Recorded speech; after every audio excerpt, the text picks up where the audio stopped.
Terrell Thomas, TheseUrbanTimes. We sitting in with a gentleman today, all the way from the Motor City, that's making noise out here in the A, making a lot of noise on many fronts in the realms of music, in the realms of entrepreneurship. So we're gonna tap in and see what he has going on. Nick LaVelle, how you feel today, good sir?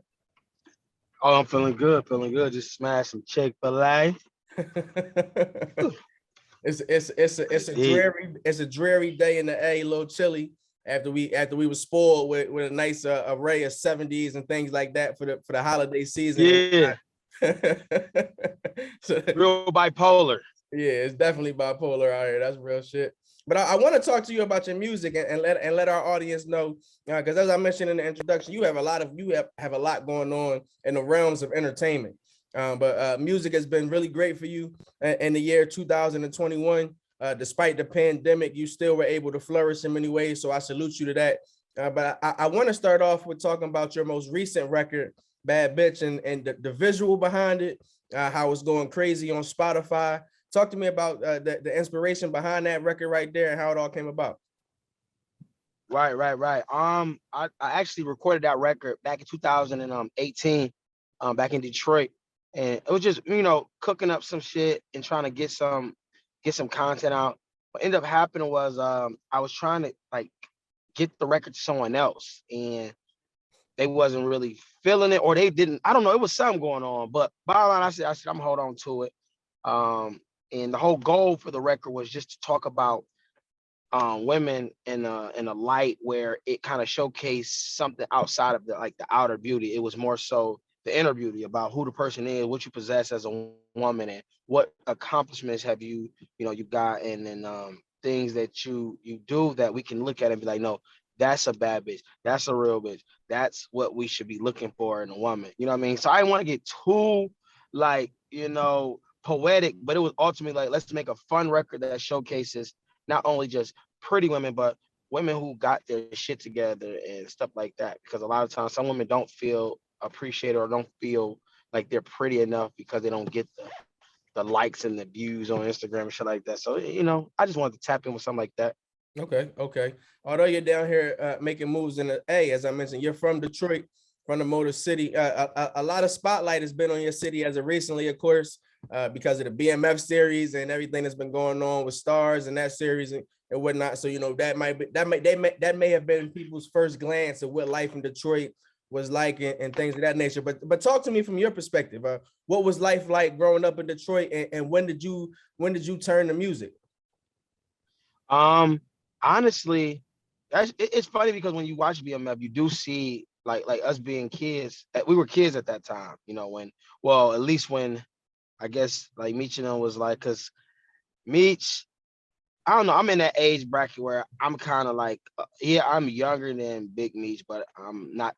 I'm a little bit. I am a lot older than Lil Meech too. So it kind of like that balance. But my parents grew up. They knew about that. Like my family, on my grandfather's side, they're from Delray. They from the Hole. You know what I'm saying? So some of them cities, some of them areas they was talking about in the show, like my family's from there. My mom's from 12th Street.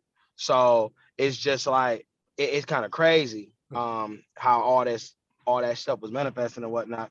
But for me growing up, I grew up on the west side of Detroit, Westmore and Stout. That was the area that's like one exit up from Joy Road. I know everybody heard the famous line in T Grizzly song, Joy Road, bitch with the money. Yeah, I lived I was one block away from there. Okay. And then I was in between Evergreen and Out of Drive. So I lived on that side of Detroit, and that's deep west. That's full west side.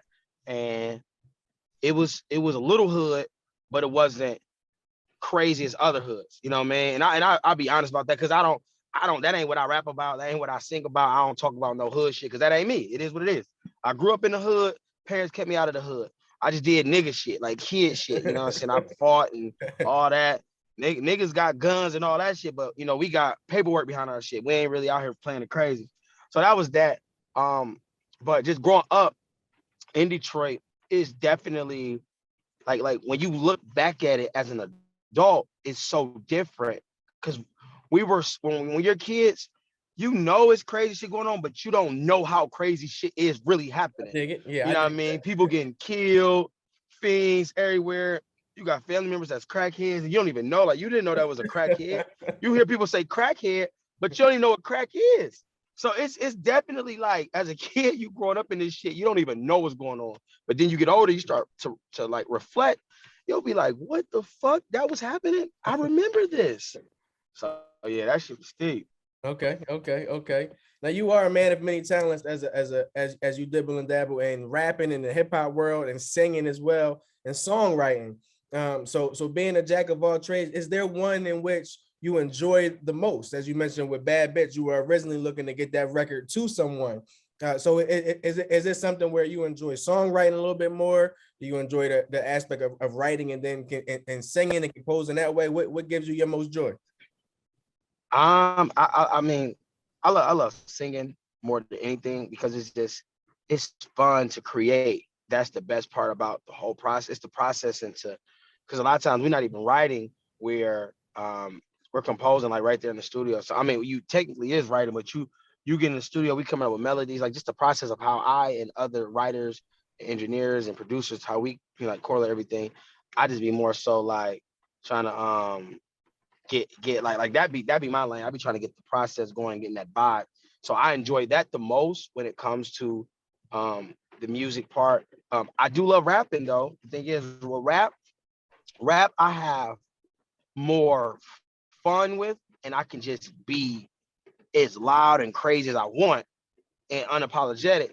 With singing, I have to be a little bit more smooth. I got to take care of my voice. I got to watch what I eat. And if I got a performance, I got to watch like how that goes.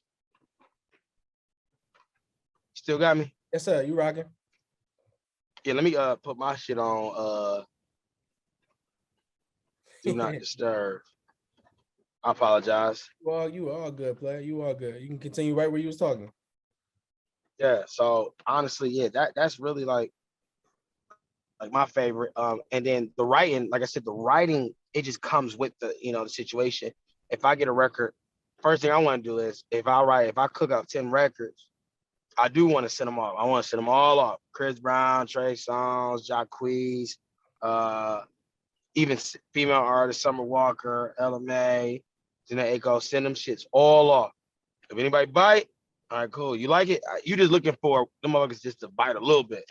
And then like that's a great feeling. When somebody bites on a record that you created, that's a great feeling because it's almost like a validation sense. It's like, all right, cool, damn. Like I got a song that she feels or he feels that if they do this motherfucker, it's gonna be a hit. Or it can at least be on their album. So that's yeah, that feel good too. So they all play a different role. You also recently you also linked up with a fellow songwriter, a singer, a young lady, Ray. And y'all came together for a record, Grown Up. Talk to me about that record and the release and how that all was created. Man, that was I think that was a very special record because me and Ray, our relationship has grown so much from where it started. We both met in college and was caught up in a little flame between a chick because Ray arguably is interested in women. You know what I'm saying? She is, she likes women.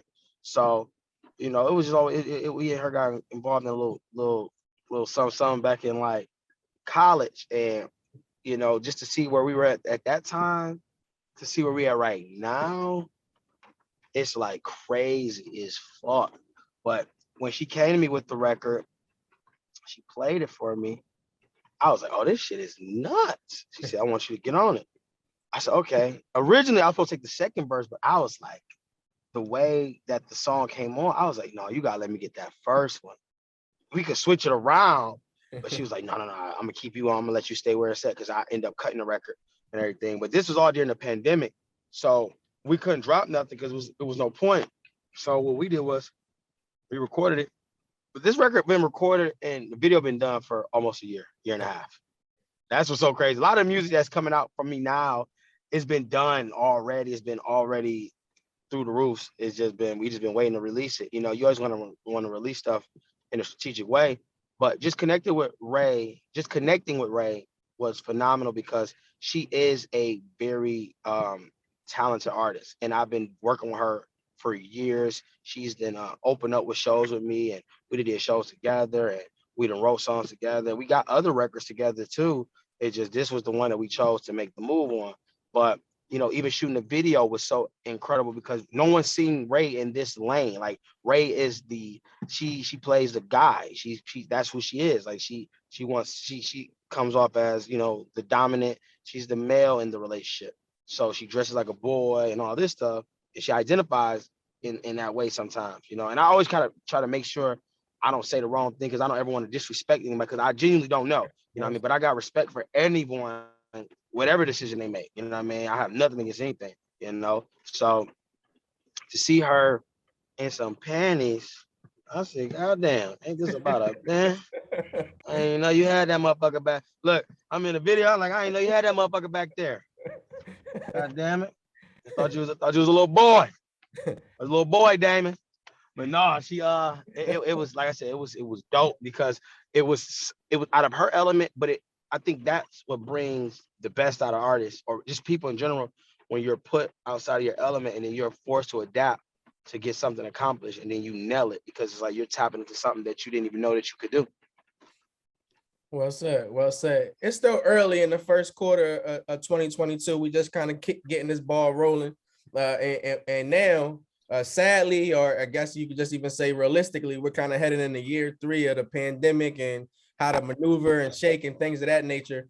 So talk to me, as you mentioned, some of the music you've composed and you're putting out now, you've created a few years ago and things of that nature. Talk to me about how the pandemic influenced your sound and your creative process and what you've been doing as far as getting on the road and touring. Man, I go out in the beginning when we was doing pandemic, nothing. All you can do is record. You couldn't go nowhere.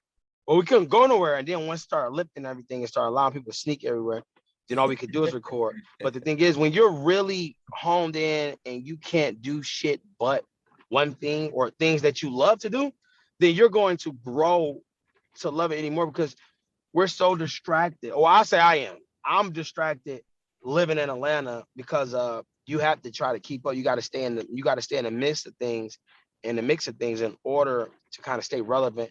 People got to remember your face. Oh, I remember him. Well, I know where you're from. Like, you know what I mean? You got to stay in the clubs. Sometimes you got to stay on the scene just so people can know and don't ever forget about you because you can't release any music. You can't go perform nowhere to show people. And it's like, all right, at the end of the day, they can listen to your music all day, but you kind of like, when you drop music, you want to drop it. So then it translates to something. We can't recoup too much when we're in the house. A lot of us bank on these shows and these tours to get money and able to sell merch based on the record. So yeah, I think, getting through pandemic was definitely dope. And like I said, I think the pandemic was the best shit ever, in my opinion. It was great because it slowed the world up. It didn't just slow you up or your friends, it slowed the whole world. So guess what? Everybody had to slow down. Everybody had to stop, regroup, and figure out their fucking life and where direction it was going in. Some people, exceeded expectations. Some people fell below those. Some people just stayed stagnant. And I personally feel like I exceeded. I felt like I used it to my advantage. Even with all the businesses that I own, I was able to, to benefit from some of the, the funding and, the help from the government. And I was able to turn that into shit that ended up creating more wealth for myself. And I think that was like the best thing about the pandemic, Fuck the music. Nigga, I made money. So I was like, shit, like that's what the goal is. I mean, we doing music because we love it, but you're at the end of the day, you want to get paid for something that you love. Because I mean, it's like if I can get paid for doing something that I love, that's like the ultimate plus. So I'm glad you just mentioned the realm of business because I want to tip my hat and give you a big salute because you continue to make moves in the world of business. And recently in Atlanta, you just signed off and closed the deal on the club. Talk to me about the entrepreneur side of the things you got rolling. Man, always been into the entrepreneur spirit or entrepreneur world. I knew once I caught cases and the type of cases I caught, I wasn't gonna be able to work for anybody. So I said, all right, fuck it. All right. Like I said, once again, goes back to what I said about being put in situations where you have to adapt, uncomfortable situations. I mean, I was used to working. You know, I had a job and shit like that. I kept jobs and things of that nature, but I didn't like it. And it was like, all right, cool. Now I'm in a position where I got to figure this shit out. And that's me. That's the hustle in me. So I'm like, shit, you know, I want to figure out what I can do. And I always say this to some of my clients, always explaining them like, you got to figure out what you're good at in life and find out how you can get paid doing it. You know what I mean? It could be anything. I don't give a fuck if you washing cars, picking up trash. If you enjoy doing that shit and you know you can do it and you ain't got to answer to nobody, then that's what, you know what I mean? That's for me was what led me to being more to the entrepreneur side. Um, you know, just like I said, just saving up money and taking risks. I'm a high risk taker. You know what I mean? I used to gamble a lot. So it's kind of crazy. So now I'm in a position where, you know, I was able to buy, you know, a couple of homes and then a home. I purchased my house for the first time, you know, last year, then turned around and you know, bought another crib. And then I was starting to buy multiple cribs across the, you know, the country just to do, you know, real estate investing. Then one business leads to another because it's like once you get into one line of work, you start meeting people and building a network and rapport with individuals, and then you start branching off to other projects. And I wanted to open a club because I was spending thousands of dollars in everybody else's fucking club. I was like, shit, hell no. If y'all getting $1,000 out of me with no hassle, I know I can get $1,000 out of motherfuckers with no hassle. So I looked at it like, let me do this. And I was trying to look for a club for like 2 years. I've been trying to buy a club. I done had the money and everything, but I was just going through the ringers because a lot of time when you tap into it, you know, and you can attest to this because even when you tap into a new market or new venture, you try to get in, and it's so fucked up that people think like this. And I swear it happens in every culture. But when you try to get in, it seems like everybody you has to run around. Nobody want to give you the gang. You know what I mean? That shit so it's fucked up. You there, nigga? I'm like, nigga, I'll pay. I just pay for the sauce. Give me the sauce. I'll pay for it. But niggas wasn't trying to let you in. Nobody want to you know, everybody want to make it seem like it's so hard, it's so secretive, it's some Illuminati shit. I'll be like, if you don't relax, nigga, damn, where do I go? Who do I gotta talk to? And like I said, I built such a great relationship with people that a year and a half, 2 years later, I get a call, dude, like, yo, I'm about to open a club. I'm looking to bring a partner in. And I'm like, hell yeah. You know what I mean? I ain't give a fuck what he was promoting that motherfucker. I was getting in.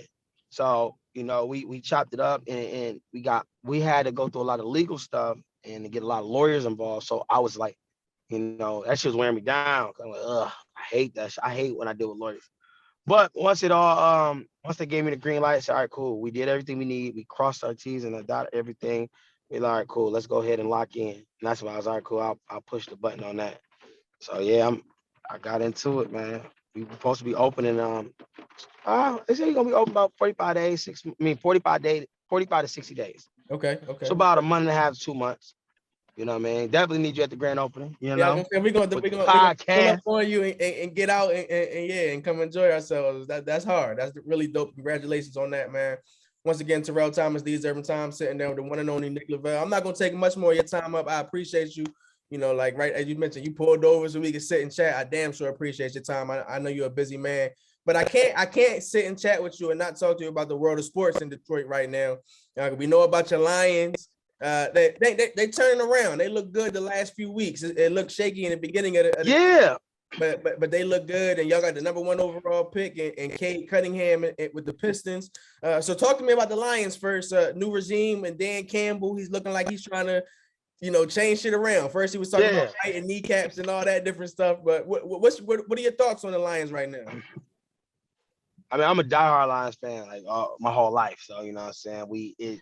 I've been there through everything. The 0-16, the John Kitna, the Joey Harrington.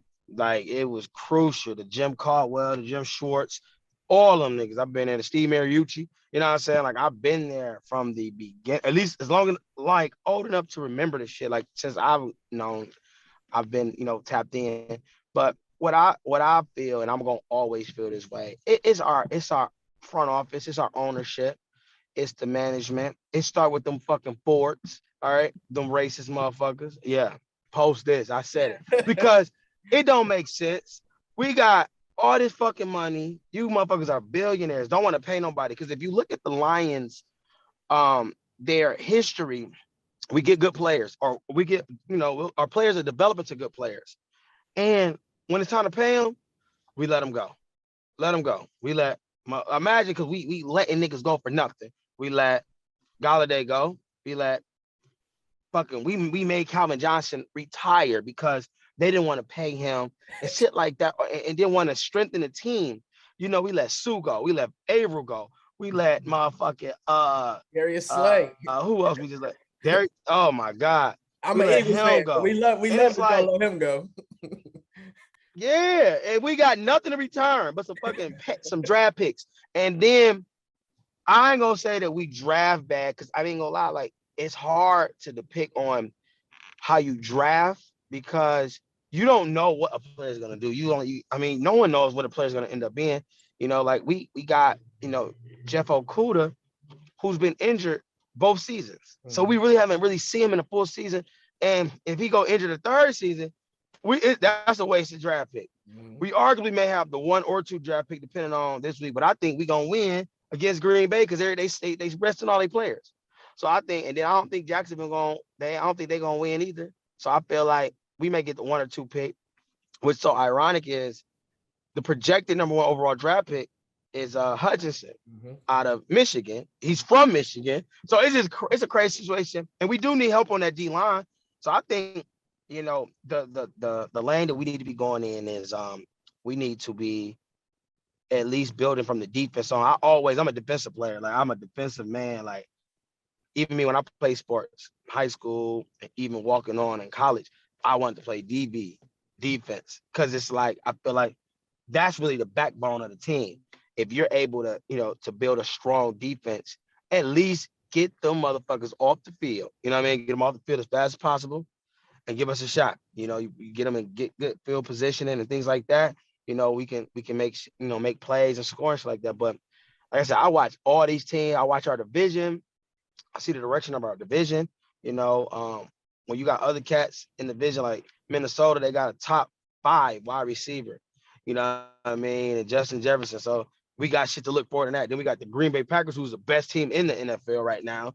And it's hard to go against them, but we don't even know if this is going to be A-Rod last year. Hopefully it is. Take your ass somewhere else and torture them. And then, you got Justin Fields, who's coming up. He showed stride in the season, before his injury. But I'm not a fan of Jared Goff. I thought he was terrible in LA. I don't like Tim Boyles. He's terrible too. I feel like, we need to go ahead and grab one of these damn cats in free agency. Probably like a Teddy Bridgewater, or I don't know. We need somebody. Russell Wilson, somebody. Give us somebody. Okay. And what do you think about the Pistons and what they doing with Cunningham and the direction they're going? Pistons, I think the whole NBA is just like distraught because it's really about chemistry. And you don't think about that, because when players is good as fuck, you can have 5 of the top 10 players on the team. If the chemistry is not good, they're not going to win games. And I think that's what's happening, because I watch the Pistons game every time I get a chance to, but every time I look up, it's not consistent on who's the leading scorer. It's not consistent. Like, there's no identity there. There's no star player. There's no go-to guy. He's take the shot at the end of the game, because one game this guy can play well, and the next game he ain't doing shit. And then it's so inconsistent with the lineups because of the COVID. It's throwing everybody off. You can't even build any rapport with your teammates, because you don't know if he's gonna play next week. And that happens. And that's definitely happened to my Lakers. Yeah, that's happening, like you say, across the NBA, man. That's happening across the And it's really like, who's ever the most healthiest is the team that's the most successful. The teams that's not, like, if their star players aren't in COVID protocol, they're good. They're the teams that have the best record. How many games did DeMar DeRozan or Zach LaVine sit out? I don't think they missed any games. And if they did, they missed 1 or 2 apiece. And they have showed stride. Lonzo Ball, all of them. No one's really leaving. You know what I mean? You got the Brooklyn Nets. They've been dominating without Kyrie. And now you want to add Kyrie to this motherfucker? Man, I don't know. I tell dog, you gotta watch out. Like, nah, yeah, we might wrap it up. Nigga walking up to the car and shit. Relax. So let me know what I am going to let you get on and get it going out here and stay safe out here. What you got coming up, man? As we move into Q1 2022, what you got next? Getting ready to drop a project. I'm just waiting on some clearance from some of these features, Okay. and I'm gonna be dropping the project definitely first quarter. Touring possibly. You know, we got some tours that's coming up that we're kind of working on, like negotiations and stuff like that, and the logistics of things. But just doing shows, spending time with the kids, you know what I'm saying, and things like that. So just trying to balance everything, just getting all the craft and getting more content prepared. Oh, and getting ready to start filming a movie. So that's love. That's hard. there's a lot of shit coming. Well, once you get the club up and going, man, we're gonna come and chat with you in person and whatnot, and kind of check in, see what you got going on with the movie, see where things are with your music. I damn sure appreciate your time. Please let our audience know how they can check out your content, YouTube, Spotify, all your social media as well. Yeah. I could definitely tap in at it's Nick LaVelle 1 on all social media platforms. Make sure I download Bad Bitch. Make sure I download On the Side. You know what I'm saying? Let me know. And Grown Up. You know what I mean? I got a lot of different type of music. It'll tap in with you. I'm sure there's something that you can find that you'll like. So definitely tap in with me. Much love, players. Stay safe out here and we'll link up soon.